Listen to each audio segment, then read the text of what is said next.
हम ब्रह्म।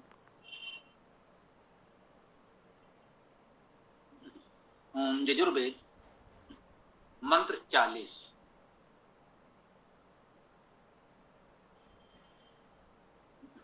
ओम अग्ने विवस्वत उषसा चित्रम राधो अमर्त्य आदासुषे जात वेदो वहा त्वम अद्य या देवान उषर्बुधा।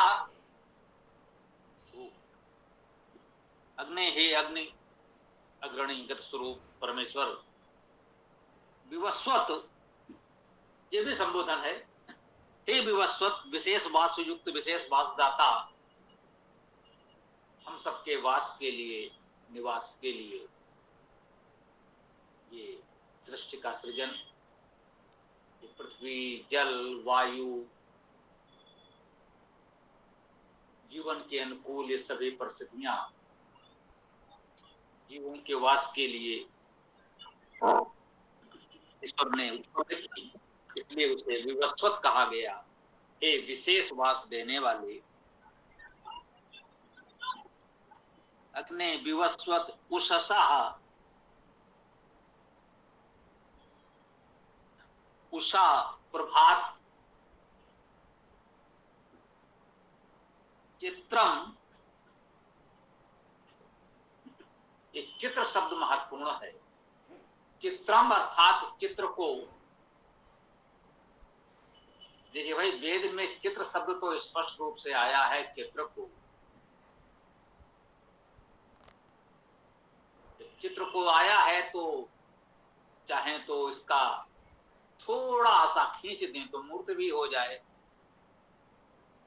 लेकिन नहीं, ठहरिए, यहां ये चित्र उस अर्थ में आया ही नहीं। यहां चित्र का जो वास्तविक अर्थ है उसको समझने के लिए बहुत व्याकरण नहीं पढ़ना, केवल उसमें एक छोटा सा उपसर्ग लगाइए, वी, वी उपसर्ग लगते ही ये विचित्र हो जाएगा।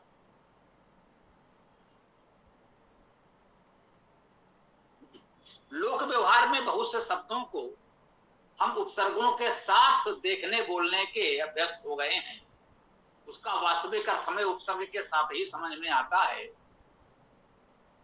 बिना उपसर्ग के जो मूल शब्द है उससे जैसे हम परिचित नहीं है, परिचित सा लगता है बहुत से शब्द ऐसे, वैसे ही ये चित्र भी है। हम जब विचित्र कहते हैं तो उसका अर्थ समझ में आता है, यदि केवल चित्र कहते हैं तो उसका वास्तविक अर्थ समझ में नहीं आता।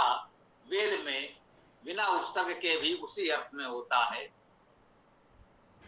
तो चित्र धातु का अर्थ है विचित्र, आश्चर्यजनक, अद्भुत, यही है। चाहे तो चित्त धातु मान लें तो उससे चित्र का अर्थ चेतन हो जाएगा, जड़ चित्र तो नहीं होगा। चित्र भी धातु है, इसका अर्थ ही आश्चर्य करना है, और चित्त धातु का अर्थ है चेतन होना, विचार करना, चिंतन करना आदि। तो वैसे तो चित्र का अर्थ अद्भुत विचित्र ही सामान्यता किया गया है, लेकिन जिन्होंने गंभीर अध्ययन नहीं किया है वे कुछ भी सोच सकते हैं। तो आप चित्त चेतन का अर्थ भी कर सकते हैं। राधो, ये शब्द भी महत्वपूर्ण है। राध धातु है,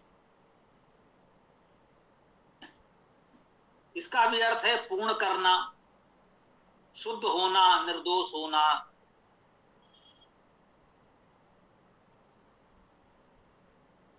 राध धातु का अर्थ बढ़ना है, निर्णय करना, सिद्ध होना है। रद धातु है, उसका अर्थ शुद्ध होना, निर्दोष होना, पूर्ण करना है। तो रद धातु भी मान सकते हैं और राध धातु भी मान सकते हैं, दोनों से यह शब्द बन जाएगा राधो। अब ये ओ विसर्ग के स्थान पर है, पद पाठ में आपको लिखा हुआ मिल सकता है राधा, विसर्ग होगा राधा। ऐसे ही बड़ा परिश्रम किया और शोध करके बताया कि वेद में इतने स्थानों पर राधा जी का नाम आया। उनका शोध कार्य ऐसा ही, यहाँ राधो आ गया, वहां राधा आ गया, वहां राधताम आ गया, ऐसे ऐसे शब्द उन्होंने खोज लिए और बोले वेद में राधा जी का नाम आ गया। जिस राधा जी का नाम महाभारत, विष्णु पुराण तो क्या बहुचर्चित भागवत में भी नहीं है, उस राधा जी को इन स्वयंभू विद्वानों में वेद में भी खोज डाला। जैसे बाबा रामपाल ने वेद में कबीर साहब को खोज लिया। कबीर मनीषी बोले देखो भाई यहाँ कबीर साहब का नाम है। तो वेद का अर्थ करते समय इतनी सावधानी हमें बरतनी होगी। इसीलिए इस सिद्धांत पर बहुत बल देना पड़ रहा है। मानते सब थे, दयानंद जी से पहले भी, दयानंद जी भी और लोग भी, परंतु हमें विशेष बल देना पड़ रहा है कि प्रत्येक शब्द का धातु अर्थ ही करें और कोई अर्थ विचारणीय मान्य नहीं है। तभी सही अर्थ आपको समझ में आएगा। चित्रम राधो, राधा का यहाँ पर राधो का अर्थ क्या हुआ? पूर्ण सिद्धि।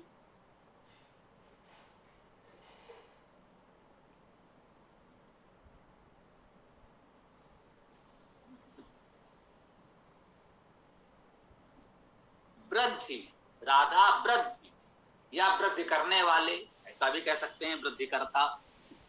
अमर्त्य, अमर्त्य का अर्थ हुआ अमर, उपसर्ग नहीं, और मृ मरना धातु है। मर्त अर्थात मरने योग्य, जो मरणशील है, मरने योग्य है, वो मर्त्य। सभी प्राणी मरणशील हैं, वैसे तो पूरी सृष्टि मरणशील है। जो जन्मा है वो मरेगा। विशेष रूप से जीवों प्राणियों के लिए कहा जाता है ये सब मर्त हैं, नश्वर हैं। अमर्त परमेश्वर है और कोई है नहीं। एक वही है जो न जन्म लेता है न मरता है, से सब जन्म लेते हैं और मरते भी हैं। आदासु से, आभी उपसर्ग है, सम्यक समन्ता। दासु से दाने के लिए, दास धातु का अर्थ दान करना, देना है। दस देना। जात वेदो, जात वेदो शब्द को समझ लें, हमें भी थोड़ा परिश्रम करना पड़ा इस शब्द को समझने के लिए। बहुत उत्तम शब्द है। जन धातु है, जन्म लेना, जन्म देना, उत्पन्न करना, उत्पन्न होना, उससे जात शब्द बना।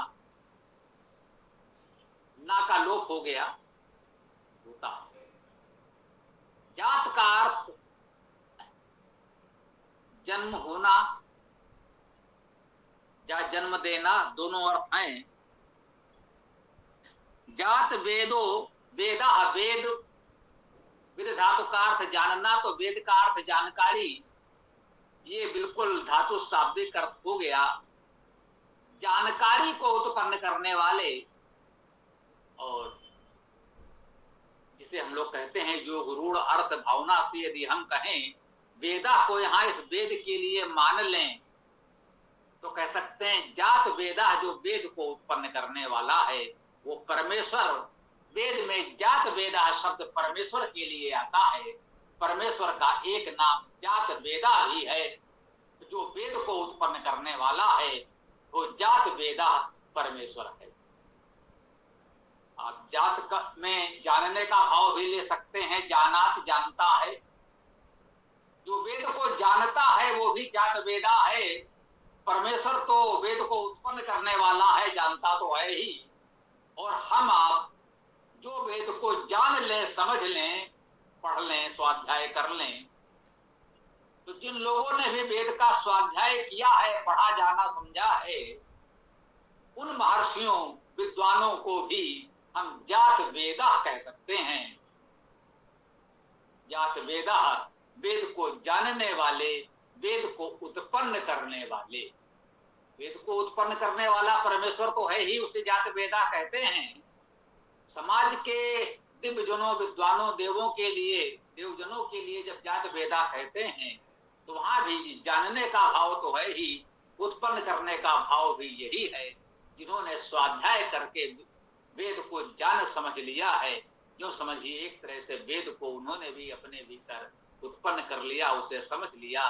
क्योंकि वेद तो शाश्वत है, चिरस्थायी है, ये भी अजन्मा है, इसका भी जन्म मरण नहीं होता। क्योंकि सृष्टि के शाश्वत ऋत के नियम कभी जन्मते मरते नहीं। पूरी सृष्टि के समाप्त हो जाने पर, महाप्रलय हो जाने पर भी नियम तो वही रहते हैं। उन्हीं ऋत के नियमों के अनुसार सृष्टि भी होती है और प्रलय भी। इसलिए जो ये सृष्टि के मौलिक नियम ऋत हैं, वे जन्मते मरते नहीं, वे परमेश्वर की तरह परमेश्वर के साथ ही अनादि अनंत हैं, अजन्मा हैं, अमर्त्य हैं, और उन्हें ऋत की जानकारी वेद देते हैं। इसलिए हम इस भाव से कहते हैं कि वेद भी अनादि है, अनंत है, ये भी अमर्त्य है, अजन्मा है। इस अर्थ में वेद के लिए कहा जाता है तो ठीक है। जात वेदो वहा, वहा का अर्थ है वहन करो, ले जाओ। इस वेद को पढ़ो, जानो, समझो और वहन करो, अपनाओ, दूसरों तक भी ले जाओ। तुम अद्य आज, तुम सर्वनाम तुम, अद्य आज अव्यय, स्पष्ट अर्थ है आ उपसर्ग सम्यक समन्तात, देवान देवों को, दिव्यजनों को, बहुवचन में है देवों को, तो स्वाभाविक है इसका भाव या तो प्रकृति के दिव्य तत्वों से है या समाज के विद्वान मनुष्यों देवजनों से है। देवान देवों को उषर बुधा, उषा प्रभात, बुधा बुध धातु का अर्थ बोध होना, जानना, समझना। तो प्रभात में जग जाते हैं, जान जाते हैं, बोध करते हैं। एक तो हम रात्रि में सोते होते हैं, प्रभात में हमें उठना होता है। जैसे हम प्रभात में उठ करके निद्रा से जागृत होकर बोध करते हैं, पुनः हम सब कुछ देखने, जानने, समझने लगते हैं। कहा है उसर बुधा, ऐसे ही जो प्रभात में बोध करने के समान तेजस्वी देवजन वेद को जानते समझते हैं, उसका बोध करते कराते हैं, उनके लिए कहा गया उसर बुधा। तो एक बार इस मंत्र का अर्थ अनुवाद भावार्थ समझने का प्रयास करें। हे अग्नि, हे विवस्वत विशेष वासयुक्त, हे अमर्त अमर, वेद को जानने वाले, वेद को उत्पन्न करने वाले, प्रभात में बोध करने वाले, दाने के लिए, दासों से दाने के लिए तुम आज उषा प्रभात के अद्भुत चेतन वृद्धि करता विद्वान तेजस्वी देवों को समन्तात सम्यक वहन करो, ले जाओ। जो समाज के देवजन हैं, उन देवों को वहन करो, उनके दायित्वों का वहन करो, उनकी आवश्यकताओं का वहन करो। यदि देव हमारे साथ हैं, उन देवों को ले जाओ, अपने साथ रखो। ये समाज के, ये वेद के विद्वान देवजन हमारे साथ रहें तो हमें वेद विद्या का प्रकाश मिलता रहेगा। इस मंत्र से हम ये उत्तम प्रेरणा ग्रहण करते हैं और इस मंत्र की व्याख्या को यहाँ विराम देते हैं। आगे हम लोग एक स्वाभाविक सनातन धर्म की चर्चा कर सकते हैं। तो अपनी बात को मैं यहाँ विराम देता हूँ। ओम खम ब्रह्म।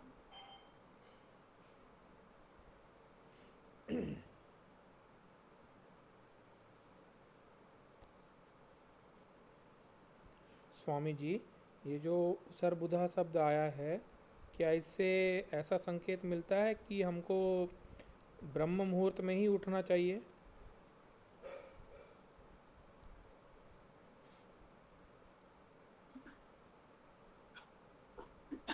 देखिए, निश्चित रूप से उषर बुधा कह करके ये तो बताया है कि उषा काल में बोध होता है।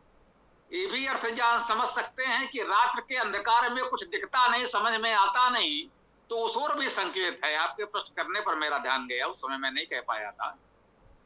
कि रात्रि के गहन अंधकार में तो कुछ दिखाई पड़ता नहीं, कुछ समझ में आता नहीं। जब उषा काल आता है, जब कुछ प्रकाश होने लगता है, तभी हमें कुछ दिखता है, बोध होता है। तो ये कहा गया कि जैसे उषा काल में बोध होता है, हमको सब स्पष्ट दिखने लगता है, वैसे ही इस वेद विद्या को स्पष्ट रूप से देखने समझने वाले उसर बुधा, इसका एक अर्थ ये भी है, ये भी समझ लें। और आपने जो कहा, निश्चित रूप से यही कहा जा रहा है कि भाई बीती विभावरी जागरी, अब रात्रि बीत गई है तो उठिए, उषा काल में उठ जाइए। निश्चित रूप से ये संकेत तो है ही। अब ये ब्रह्म मुहूर्त का समय कौन कैसे निश्चित करते हैं वो तो वो जाने।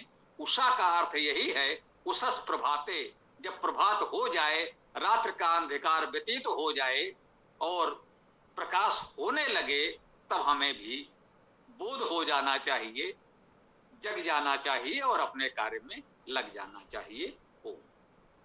बहुत बहुत धन्यवाद स्वामी जी।